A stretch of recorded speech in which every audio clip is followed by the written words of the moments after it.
Would you like to say na sa current administration may nanghihingi, pero sa past administration walang nanghihingi?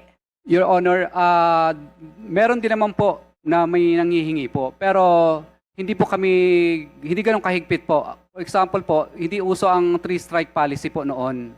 Na pag naka-disqualified po ang contractor na 3 ulit, mabablacklist na. With your admission na may nanghihingi din po. Question, bakit hindi mo sinama doon sa affidavit mo? Your Honor, ano po yun? Hindi naman po naging successful yun. Kaya hindi ko na po... Nonetheless, may nanghingi pa rin. It's you who admitted. May nanghihingi din po during the past. Bakit parang nagkaroon ka ng selective amnesia, Mr. Diskaya? Would you like us to believe na may nanghihingi during the current administration, tapos walang nanghihingi during the past administration?